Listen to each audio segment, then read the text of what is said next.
Muy buenas noches. En nombre de toda la comunidad de la Corporación Universitaria Minuto de Dios, damos la bienvenida a todos los asistentes a este encuentro maravilloso que vamos a tener en este espacio. Queremos dar también la bienvenida y nuestro agradecimiento a la doctora Zulgenis Fornaris Parejo, psicóloga, magíster en educación, candidata a doctora en métodos alternos en solución de conflictos, por habernos acompañado en este espacio. Muchísimas gracias, doctora Zulgenis. Le damos la bienvenida en nombre de nuestra comunidad educativa, en nombre de todos los miembros de este proyecto que ejecutamos de manera articulada con nuestras instituciones educativas, donde buscamos el fortalecimiento del vínculo familia-escuela. Hoy la doctora Zulgenis va a tratar un tema muy interesante que esperamos que sea de gran aportación a todas las familias que nos acompañan en esta noche, pues es un tema que cobra mucha relevancia en nuestra actualidad, como son los conflictos familiares en pandemia. Nuevamente, bienvenida, doctora Zulgenis, y de nuevo, muchas gracias. Bueno, muchas gracias a ti, Bridi, por esa presentación y por la invitación también. Muchas gracias a todos los que están ahora mismo conectados y a los cuales va a llegar el mensaje. Porque pienso, Bridi, que es muy importante hablar de estos temas. Qué bueno poder llegar con este mensaje orientador, quizás, ¿verdad?, para muchas familias que lo necesitan, de todos estos organismos que están articulados y están allí muy atentos a lo que hace desde la corporación, ¿verdad? Minuto de Dios. Entonces, bueno, el día de hoy vamos a hablar de los conflictos familiares. Es un tema que siempre ha estado, ¿verdad? No es algo nuevo. Siempre hemos tenido conflictos porque es que resulta, Bridis, que el conflicto es inherente al ser humano, ¿sí?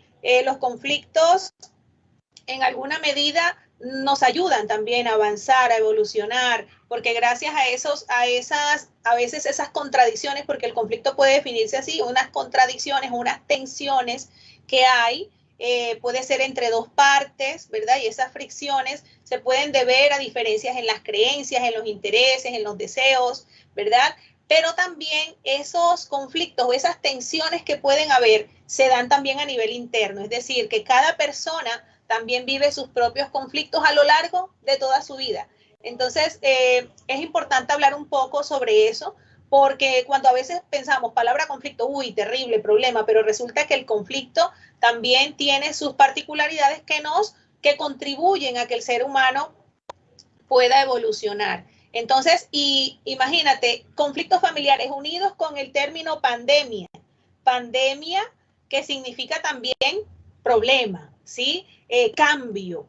El sinónimo de la pandemia ha sido todos los cambios que han surgido a partir de ella, ¿verdad? Desde el año pasado, hace más de un año, y que viene afectándonos, ¿sí? Afecta a todas las familias, a todas las personas a nivel mundial. Entonces, vamos a hablar un poquito de esos conflictos que han surgido a partir de esos cambios que provoca la pandemia. Entonces, por ejemplo, ¿qué cambios habrá traído esta pandemia? Bridis, imagínate, ha traído afectaciones principalmente sanitarias, ¿sí? Ha afectado nuestra salud, la salud de muchas familias se ha visto afectada y cuando recae esta enfermedad en algún miembro de la familia, pues imagínense que todos los otros miembros también se afectan, no solo por el temor de contagiarse, ¿sí? Sino por el dolor que causa o la angustia, el miedo que genera el hecho de tener la enfermedad. Entonces, el principal cambio que ha surgido son esas afectaciones sanitarias ante las cuales, porque por ejemplo, el cambio surge, el cambio viene, pero ¿qué requiere de nosotros cuando estamos presentes a un cambio? Cuando presenciamos un cambio, ¿qué necesitamos? Adaptarnos a él, responder. Y hablamos de que el conflicto no es necesariamente desde esa concepción negativa, dañina, sino que el conflicto simplemente es algo que sucede cuando tenemos una contradicción, una contraposición de intereses y ante lo cual tenemos que responder, ¿cierto? Y eso nos ayuda a avanzar. pero a veces, por ejemplo, los sistemas familiares, cuando se enfrentan a diferentes cambios, como es el caso, por ejemplo, de la educación, que ha sido el cambio, creo que más visible, más notorio ahora en pandemia, que ya las clases pues no son en el espacio físico de la escuela, sino en la casa. Entonces el hogar se ha convertido en ese centro donde convergen todas las actividades escolares y también laborales para muchos, porque muchos trabajamos desde casa, entonces tenemos el hogar aquí, en un espacio está la oficina, en otro espacio está el salón del niño, entonces allí donde se conecta a hacer sus tareas. Entonces, esos cambios obviamente han traído una consecuencia en los roles, una redefinición en los roles de los padres también, porque ahora, si antes eran acompañantes o debían acompañar el proceso educativo, ahora lo deben hacer aún más o lo debemos hacer aún más, ¿verdad? Porque debemos garantizar que el estudiante, que nuestro hijo, hija, tenga por lo menos un espacio para estudiar, ¿sí? Un espacio físico donde se pueda conectar o donde pueda sentarse a hacer sus actividades de las guías de aprendizaje que le mandan pues sus profesores, porque sabemos de las diferencias, ¿no? También hay muchas brechas lastimosamente en nuestra sociedad porque tenemos niños, hay familias donde sí, el cambio ha surgido, pero quizás tienen la posibilidad de conectarse todos los días con sus profesores, pero hay otros colegios, otros niños que no tienen esa posibilidad. Entonces esto crea un desajuste más en unas familias que en otras, ¿verdad? Entonces eso también hay que tenerlo muy en cuenta, pero todas pues podemos ser capaces de superar esas dificultades. Asimismo, como habíamos hablado, el cambio laboral, el hecho de ahora mismo la mamá, el papá, tener ese trabajo en la casa, también, ¿qué ha hecho? A que se sobrecargue. Existe una sobrecarga a veces de funciones, de labores, no solo del trabajo, sino que también se suman las tareas del hogar. Entonces, por lo general, estas tareas deberían ser repartidas, ¿verdad? Deberían ser distribuidas entre los miembros, pero a veces no sucede así. Y se sobrecarga en ocasiones a la mujer o al hombre, ¿verdad? Al adulto, a los adultos que están en ese hogar. Y esto genera en ellos cierto nivel de estrés, ¿verdad? Que es una palabra, un término que utilizamos muchísimo, sobre todo en estos tiempos. Entonces, sumado a todo esto, como convergemos en la casa, tenemos problemas de salud, tenemos problemas en la economía, tenemos dificultades en las relaciones cotidianas, tenemos inestabilidad emocional más que nunca, ¿sí? Tenemos cambios en la educación que están ahora en la casa, cambios en lo laboral. Bueno, pero además de eso, sumado a todo eso, ya lo que traíamos de antes también afecta muchísimo estas realidades familiares. Por ejemplo, cada familia tiene un sistema de socialización, ¿sí? O un estilo de socialización. Y es importante reconocer en qué estilo estamos manejando nosotros, porque también esa puede ser la explicación, papás, mamás que están conectados, puede ser la explicación a los conflictos que tengamos ahora mismo que no hemos solucionado. Porque, por ejemplo, en estos estilos tenemos, por ejemplo, dos variables que podemos relacionar, ¿verdad? Por un lado está la variable del cuidado y del afecto, ¿sí? Que en todo hogar debe haber, ¿verdad? Y por otro lado está la variable de las reglas, de las normas, de los acuerdos en el hogar, de la disciplina, del control, ¿sí? Tenemos el control por un lado y el afecto por el otro.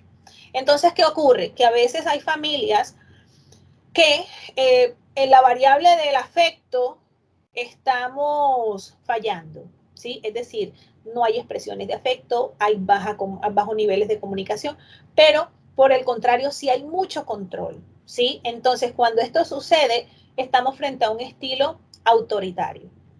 Entonces, en esos estilos autoritarios, tenemos papás cuidadores que imponen las reglas, ¿sí? Que dicen, aquí se hace esto porque yo digo y ya, así se hace y punto. Entonces, esto limita a los hijos, a los que están a su alrededor, para poder opinar, para poder participar. Y esto genera diferencia, genera sensación de injusticia por parte de los niños, ¿verdad? Entonces, porque no tienen la libertad para expresarse y no son escuchados, por lo general. Entonces, vamos a mirar y pensar un poco los que están conectados, si de repente nos identificamos con ese estilo. Tenemos otro estilo, y es que de repente puede ser que en una familia sí existan muestras de afecto. Listo. En la anterior familia decíamos que no había afecto, pero, o sea, no se había demostrado el afecto y la comunicación era baja, pero las reglas sí, el control sí. Pero hay otras familias donde sí se da afecto, ¿verdad? Se da afecto, pero en el aspecto del control no lo hay. Es decir, damos afecto, pero no hay control. O sea, se hace lo que aquí se hace, lo que cada quien quiera hacer, lo que cada quien decida hacer. Entonces, en ese sentido, estamos frente a un estilo permisivo. Entonces, el hecho de ser permisivo también puede traernos dificultades, sobre todo en los niños, ¿sí? Porque entonces estos niños o jóvenes, al no saber manejarse en un marco de normas, en un marco de convivencia basada en los derechos, ¿verdad? De cada uno de nosotros, de cada uno de los que integra la familia, pues afuera, cuando vaya a los otros entornos, va a tener ciertos desajustes porque no se va a poder adaptar, porque él quiere hacer lo que quiera, ¿sí? O sea, él dice, yo puedo hacer lo que quiero. Entonces, en ese sentido, también le estamos ocasionando muchas consecuencias negativas en el funcionamiento de nuestros hijos. Pero bueno, tenemos otros estilos. Hay otro estilo que, por ejemplo, no hay ni control, nada de reglas, nuevamente, pero en el aspecto del afecto, de la comunicación, tampoco la hay. O sea, no hay ni afecto, ni hay reglas, ni hay control. ¿Qué ocurre ahí? Estamos frente a un estilo negligente. Cuando estamos frente a ese estilo negligente, provoca sentimientos en el niño, en el hijo o hija, de desamparo, ¿sí? De desprotección. Entonces el niño hace lo que quiera, pero también siente que no lo quiere nadie, que nadie lo quiere, que no pertenece a ningún lado. Y entonces es un niño que cuando crece y llega a la adolescencia es muy probable que en esa búsqueda de identidad pues tenga muchas también situaciones que no le permitan identificarse plenamente, ¿sí? Saber de pronto sus metas, estar motivado. Entonces puede verse afectado en todas esas esferas.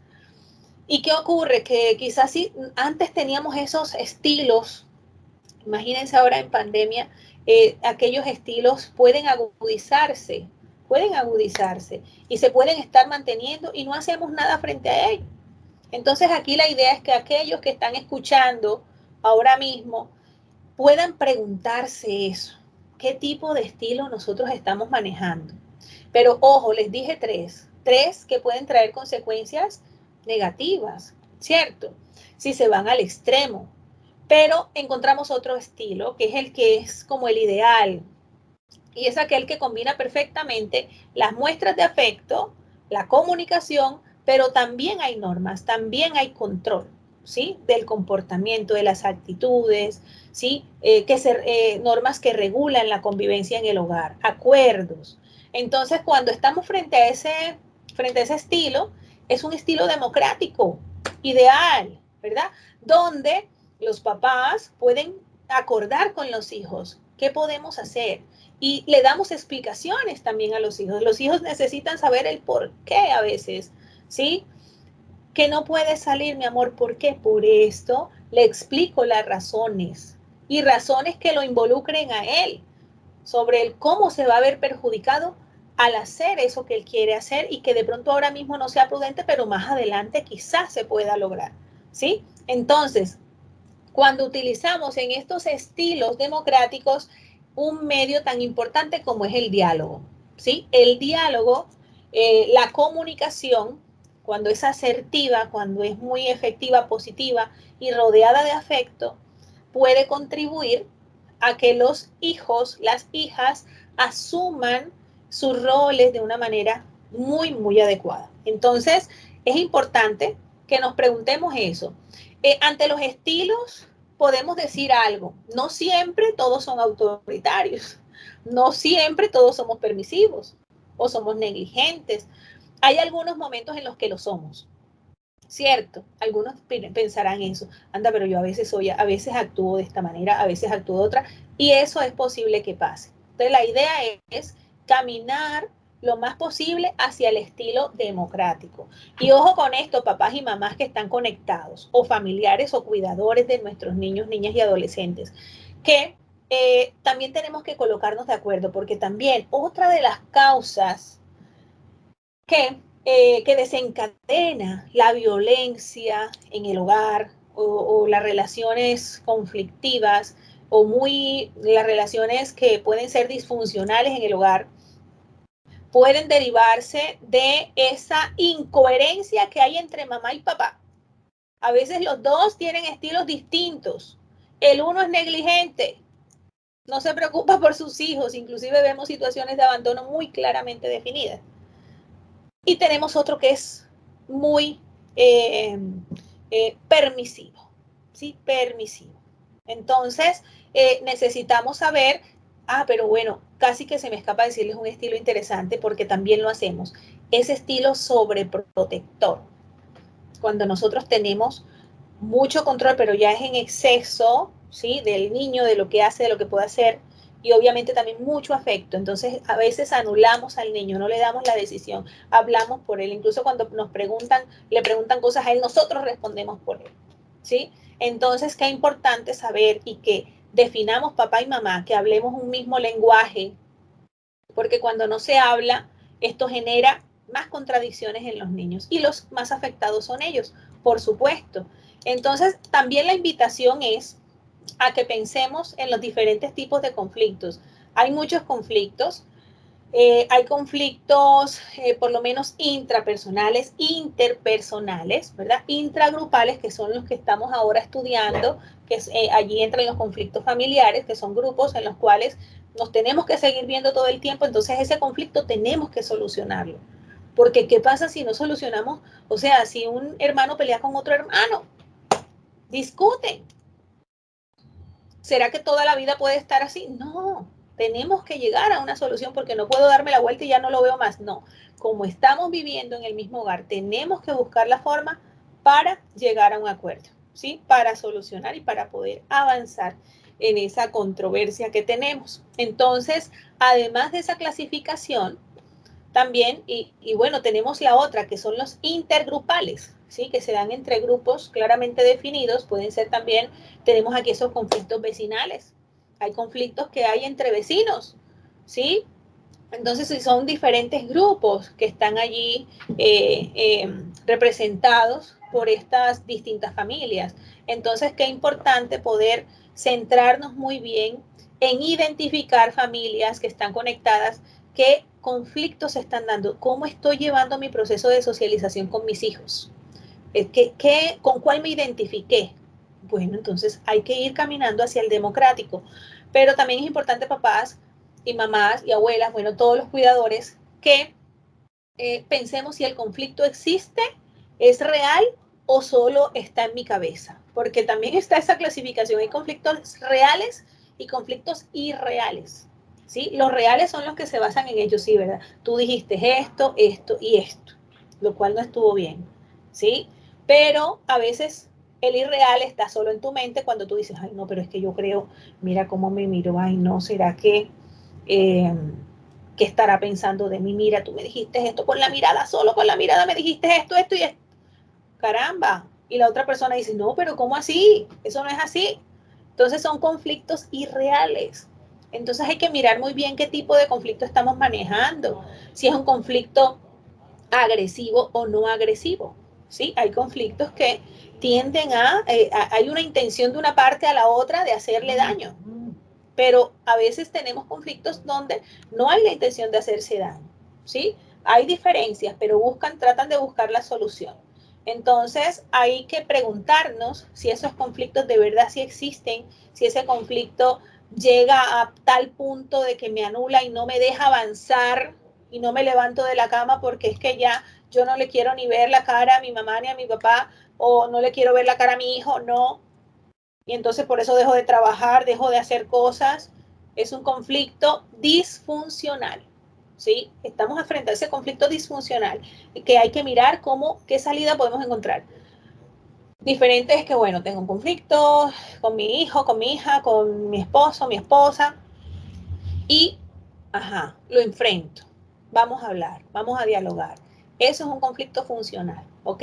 Entonces hay que mirar muy bien qué tipo de conflicto estamos. Pero también la otra invitación que les quiero hacer es que listo, identifico qué conflicto tengo, qué estilo de socialización estoy manejando en mi familia y miro cómo lo puedo solucionar. Entonces les voy a ofrecer dos formas a través de las cuales podemos solucionar nuestros conflictos o transformarlos. ¿Sí? Hay autores que dicen que el conflicto no termina, el conflicto se transforma en otras posibilidades, ¿sí? Nos ayudan a evolucionar. No acaba, porque si toma otra forma, ya antes era agresivo, ahora ya no nos tratamos mal, se transformó ese conflicto. Entonces, hay dos vías, hay muchas vías, pero bueno, dos vías son la negociación y la mediación. Entonces, la negociación requiere de que tú como persona puedas colocarte enfrente de la otra y poder intercambiar opiniones y decirle cómo te estás sintiendo, qué no te gusta, ¿sí? Y proponerle algo a la otra persona. Se da entre dos partes nada más. No interviene más nadie. Estoy negociando. Cuando yo veo que, por ejemplo, si mi hijo pasa mucho tiempo jugando en el computador, yo digo, mi amor, primero las tareas. Pero si yo digo, primero, mira que tú, que esto, que te está demorando mucho, mira que conéctate. Entonces, si lo grito, le digo cosas, ahí no estoy solucionando el problema. Estoy agudizando el conflicto, ¿sí? Entonces, pero si yo opto por la vía de la negociación, yo me siento con él y le digo, bueno, ven, vamos a hacer algo. Yo sé que tú quieres jugar y yo quiero que tú hagas las tareas, mi amor. Entonces, vamos a hacer algo. De tal hora a tal hora, necesito que tú hagas tareas académicas, ¿sí? Y luego de esa hora, a tal hora puedes jugar. ¿Te parece? Sí, listo, perfecto. Todos dos ganamos.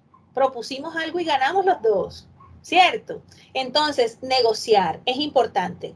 Pero a veces hay problemas tan fuertes, que son tan profundos, que no nos permiten negociar. Entonces, listo, debe intervenir un tercero. Cuando interviene un tercero que garantiza que esas dos partes lleguen a un acuerdo, estamos frente a la mediación. ¿Sí? Entonces, la mediación también es un tipo de negociación, pero asistida. Es decir, está un tercero, una tercera parte, que es la que llega allí neutral, confiable, ¿sí? También sabe escuchar, que garantiza un clima armónico, un buen trato, unas buenas relaciones allí. Y él posibilita ese mediador, el mediador no llega y te dice, esta es la solución, tomen, no. El mediador posibilita, o sea, es ese puente que hay entre una parte y la otra. Permite que una parte diga, exprese cómo se siente, ¿sí? Cómo se siente. Y a partir de esas verbalizaciones y esas narraciones se llegan a acuerdos. Pero los acuerdos surgen de esas dos partes. Entonces, es necesario a veces. ¿Quiénes son los mediadores en la casa? Se esperaría que fueran los padres, porque son los adultos responsables, pero también los niños pueden ser mediadores. Hay que enseñarles a tener una cultura de paz. Tenemos que tener cultura de paz en la casa, ¿sí? Un ambiente armónico, con predominio de estilos democráticos en el hogar, donde predomine más la palabra antes que el golpe físico, ¿verdad? Y también psicológico. Entonces, qué importante es acudir a estos métodos. A veces nos encontramos en situaciones muy fuertes en la familia cuando hay diferencias, en esas situaciones de divorcio, cuando se separan. Y en el medio, entonces, en el medio quedan quienes, los hijos, papá, mamá acá, y en el centro están los hijos. Y si los padres no saben negociar, pues ese conflicto se incrementa y a veces pues caemos en lo disfuncional, ¿sí? En una familia con situaciones disfuncionales porque colocamos en el centro a los niños, es decir, ellos son causantes del problema o los hacemos sentir culpables o los tomamos como excusa para seguir agrediéndonos y seguir haciéndonos daño. Entonces, en esos casos es muy necesario un mediador. Sí, en ocasiones un experto, por eso en ocasiones se acude a las comisarías de familia, ¿sí? Por eso se acude a otros organismos que entran allí a garantizar que sí se llegue a un acuerdo. Pero qué importante sería trabajar en que nosotros mismos podamos negociar. Qué bonito, ¿verdad? Qué listo, nos separamos, pero si llegase a darse el caso, ¿no? Se conversan sobre eso, bueno, listo, se acabó, se terminó, comprender al otro, ¿sí? Y tratar de tener un ambiente armónico basado en el respeto, lo cual no es fácil.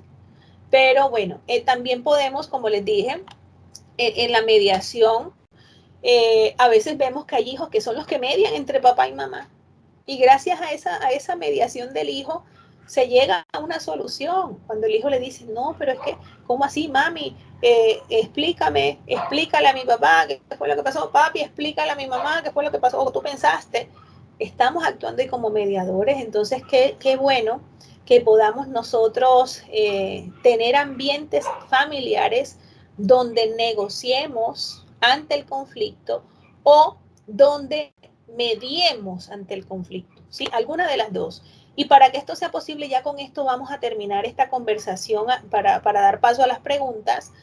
Necesitamos de unos elementos muy importantes. No es fácil, ojo, no es fácil, no es así como que yo se lo digo y listo, vamos a hacerlo y ya, no. Porque es que hemos aprendido muchas cosas a lo largo de nuestra vida y una de ellas es que aprendimos a no demostrar nuestras emociones, ¿sí? No somos a veces muy sinceros cuando decimos ¿cómo estás? ¿Sí? Cuando le preguntamos al otro, ¿y cómo estás hoy?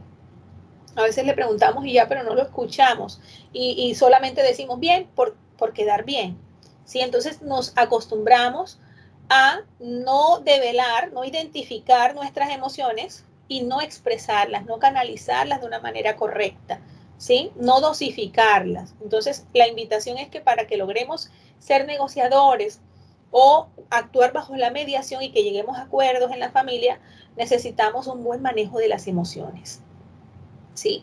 Cuando a veces en la familia se toman decisiones con rabia, cuando hay discusiones, disputas en la familia y dice uno, bueno, me voy de esta casa, ¿sí? Pelean, discuten y se toma la decisión con la rabia. Ahí no se está autorregulando la emoción de la rabia. Se va y al día siguiente, cuando está más calmada o calmado, se arrepiente y dice, ay Dios mío, ¿por qué hice esto? ¿Sí? Entonces necesitamos trabajar en el manejo de las emociones. Otro elemento es ser empáticos. También es algo trillado. Dios, si hablan de empatía, todo el mundo habla de empatía, ponerse en los zapatos del otro, ponerse, pero una cosa es decirlo y otra cosa realmente es hacerlo. Entonces es un reto al cual también invito a todos los que están conectados a que se pregunten si realmente están siendo empáticos. Hay una empatía cognitiva y una empatía afectiva. En esa empatía cognitiva yo puedo comprender al otro. Yo realmente lo comprendo y digo, caramba, ya sé por qué se porta así, ¿sí? Ya sé qué es lo que le pasa. Y en la afectiva, yo siento como la otra persona. Yo siento y me pongo en su lugar, ¿sí? Cuando a alguien se le muere un ser querido, por ejemplo, yo digo, Dios, tremendo. Me imagino cómo estaría yo en esa situación, ¿sí? Entonces, esos dos elementos me llevan a mí a proponerle al otro alguna solución. Cuando un estudiante te dice su situación y te dice, profe, no pude entregar este trabajo porque me pasó esto, se fue la luz, no tuve internet, mi mamá se enfermó. Por Dios, tengo que darle una solución ajustada a esas necesidades que tiene el joven, ¿sí? Entonces, qué importante ser empáticos, ¿sí? Comunicarnos, y otro elemento súper importante es la comunicación, se los he venido diciendo, la comunicación asertiva. Y ojo con esto, porque a veces pensamos, ay, yo soy asertiva, yo le digo sus 4 verdades a todo el mundo en su cara, y no me importa. Entonces, y se jactan de eso. Y bueno, eso no es asertividad, porque es que la asertividad, sí tú expresas lo que sientes, ¿verdad? Pero tienes que tener muy en cuenta que no dañes al otro. que no le hagas daño, ¿sí? Piensa en él, eso va ligado con la empatía, va ligado con la identificación de emociones. Entonces, tú eres asertivo cuando tienes en cuenta todos esos elementos. Y cuando tú vas a retroalimentar al otro, a tu hijo, a tu hija, a los papás y mamás que están aquí, yo los invito a que primero, cuando ustedes vayan a dirigirse a sus hijos y quizás quieran llamarle la atención, ¿cierto? Porque nosotros estamos allí para educarlos, para formarlos, acompañarlos en su vida. Entonces, ustedes, la idea es que nosotros como papás podamos decirle primero esas fortalezas que tienen ellos, ¿sí? Lo bien que han hecho, lo bueno, centrarnos en lo positivo y luego decirle, pero mira, ¿sabes qué? Pero yo necesito que tú mejores esto y esto porque tú puedes hacerlo, ¿sí? Ahí estoy siendo yo totalmente asertivo con él. Le estoy expresando lo que pienso, pero lo estoy haciendo sentir bien con lo que le estoy diciendo. Qué importante ser asertivos y ser creativos es nuestro otro elemento. Creativos y resilientes. Es decir, ante ese cambio que se viene, que sufrimos a diario, sobre todo ahora en pandemia, hay muchos cambios diarios. ¿Qué pasa? Que tenemos que generar alternativas, muchas soluciones, múltiples soluciones. No centrarnos en el problema, sino en las soluciones. Listo. Bueno, que perdí, mami, perdí 3 materias. Bueno, mi amor, venga acá. Analizamos qué pasó, pero bueno, ¿cómo vamos a solucionar esto? A ver, ¿qué vas a proponerte para el otro periodo, para el otro semestre? Entonces, es importante ser creativos, pero también generar alternativas desde la resiliencia, ¿verdad? Y bueno, para poder tener un ambiente pues más armónico y pacífico en el hogar y tener, como les dije ahorita, una cultura de paz. Entonces, bueno, Bridi, no sé si tenemos algunas preguntas para poder seguir. Buenas noches, doctora. Hola, Carmen, ¿cómo estás? Bien, bien, gracias a Dios. Yo estoy estudiante de Administración de Empresas e integrante del Grupo de Responsabilidad Social junto con mis compañeras Juliet Melgarejo y Teresa Vélez.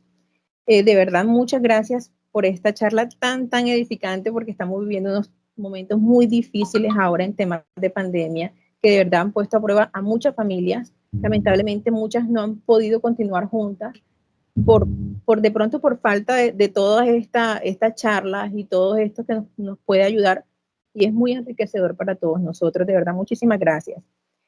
Nos han llegado una serie de preguntas, me parece muy interesante para que usted nos colabore y nos responda unas cuantas de ellas. Una de estas es, ¿cuáles serían los límites a los que se debe llegar como familia para tener un mayor control a las situaciones que se vienen presentando en la pandemia? Bueno, Carmen, sí, los límites. Es importante, por lo menos, aunque vivamos en ambientes democráticos, como decía ahorita, tengamos un estilo de socialización democrática. Tocó ahora redefinir esos límites. ¿Qué podemos hacer? ¿Sí? ¿Qué debemos hacer ahora mismo para primero preservar nuestra salud, nuestra vida? Y ahora, ante los cambios que hablaba ahorita del trabajo y de la educación, que son los que como que más nos tocan ahora mismo, los límites aquí son muy importantes porque, por ejemplo, si yo permito como mamá o papá que mi trabajo invada todas las esferas de mi vida, es decir, ahora estoy en casa y todo el tiempo estoy desconectado, no, yo tengo que definir un límite de mi horario. Yo estoy en mi casa, pero yo tengo que saber hasta tal hora y ya cierro, me voy, chao. Lo hago hasta simbólicamente, ¿sí? Cuando, por ejemplo, yo me visto a trabajar, yo me cambio como si fuera a salir. ¿Sí? Porque yo necesito entonces hacer como tener esa sensación de que me voy a mi trabajo y bueno, estar presentable para mis estudiantes. Entonces, ¿qué pasa? Que también eso ocurre cuando ya termina mi jornada, chao, cierro todo y me voy entonces a compartir con mi familia, porque eso es muy importante. Ahora, el colegio también.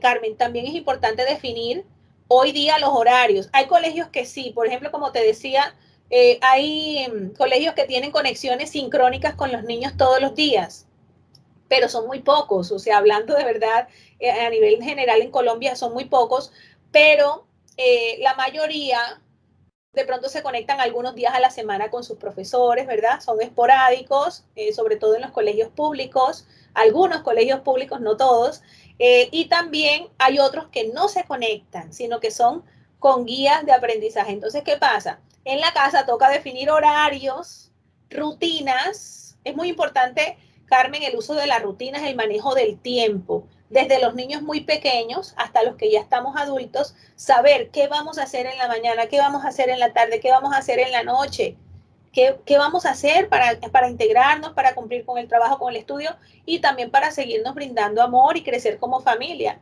Listo, Carmen. Entonces es importante organizar nuestro tiempo. Listo, exactamente.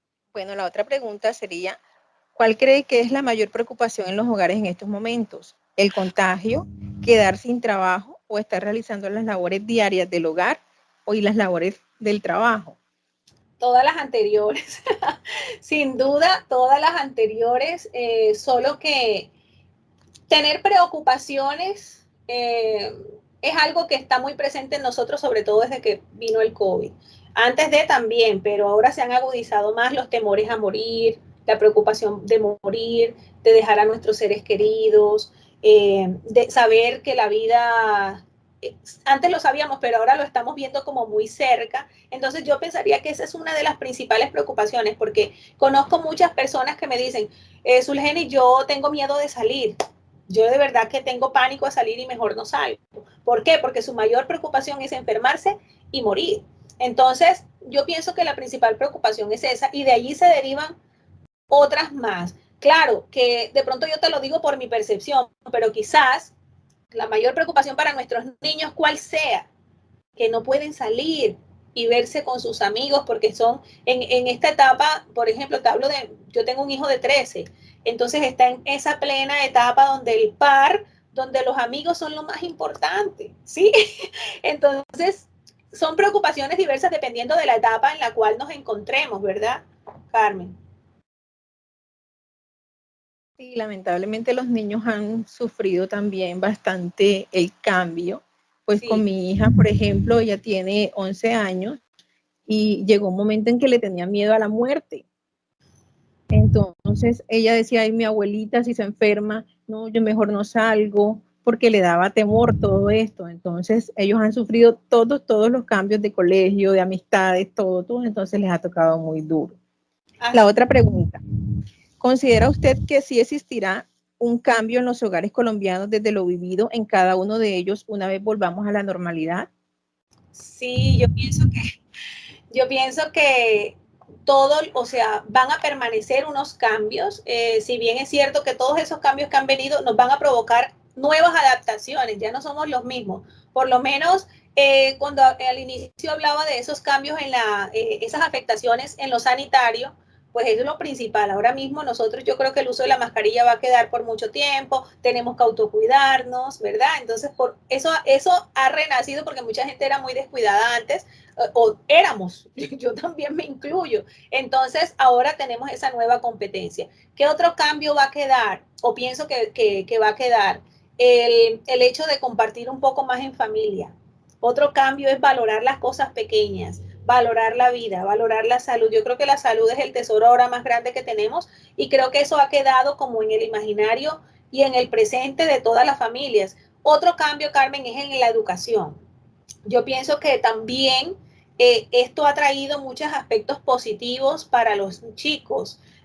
Ahora los chicos son más autónomos, son más independientes, han desarrollado competencias comunicativas, tú los ves haciendo videos, hablando, expresándose, mejor dicho, son recursivos y eso son cambios que quedan instaurados en nosotros para bien.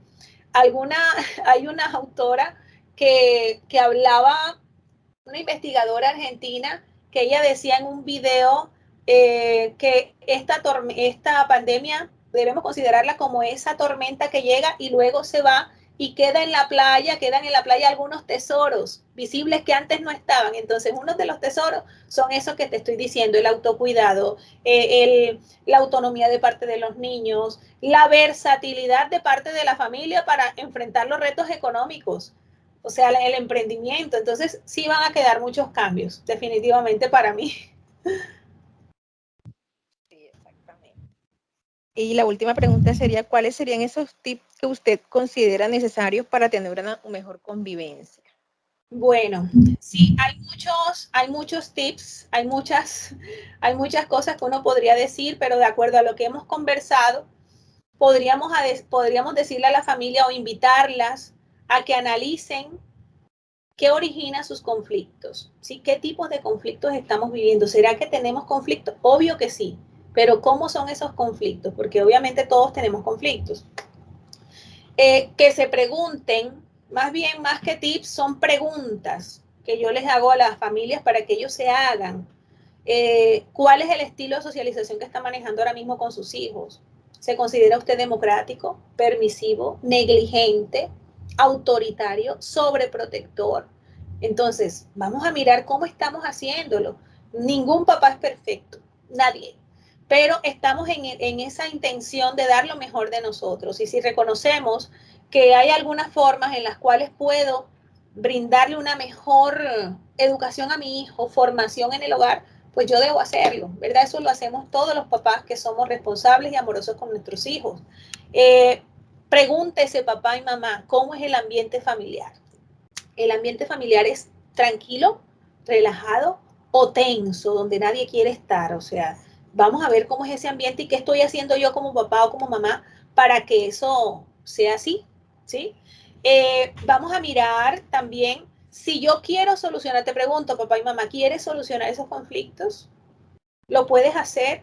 Bueno, utiliza la mediación o la negociación, ¿sí? Tú eres el adulto responsable.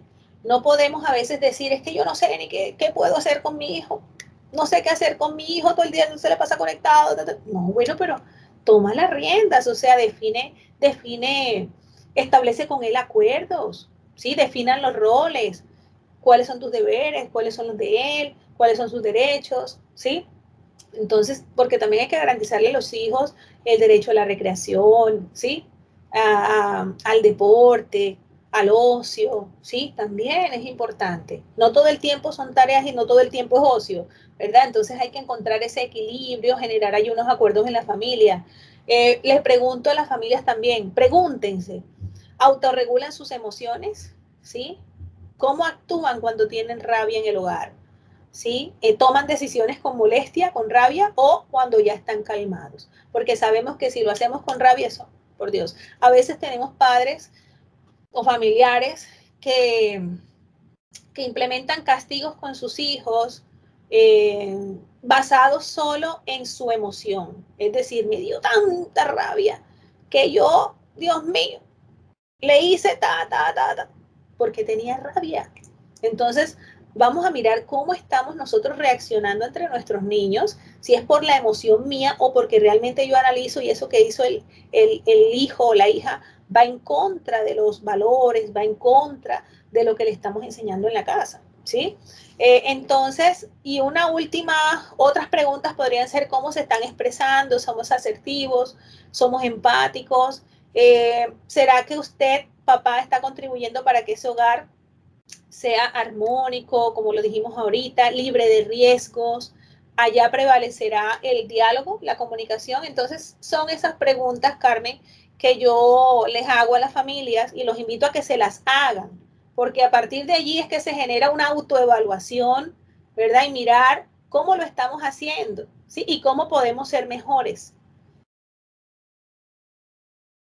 Muchas gracias, doctora. La verdad es que sí, que esta pandemia, pues, lamentablemente ha tenido muchas cosas negativas, pero nos ha ayudado a conocernos y a conocer más a nuestra familia y es más a nuestros hijos que quizás pasábamos más tiempo en el trabajo que en la casa y no los conocíamos realmente en su totalidad. Entonces, esta pandemia, pues, ha tenido su lado positivo, que es dentro de la familia, conocernos y adaptarnos a todos estos problemas que estamos afrontando. Así es, así es. Bueno. Bueno, creo que esta noche ha sido una noche fantástica, muy productiva. La doctora Zulgenis nos ha dado unas herramientas muy valiosas y digo nos ha dado porque las asumo también para mi hogar, obviamente. Yo también tengo una familia en medio de una pandemia, ¿cierto? Entonces, de verdad que muy agradecida, muy agradecida. cada aporte muy pertinente, muy significativo, y pues esperamos todos que sean de gran significación también para todos quienes en esta noche nos acompañaron.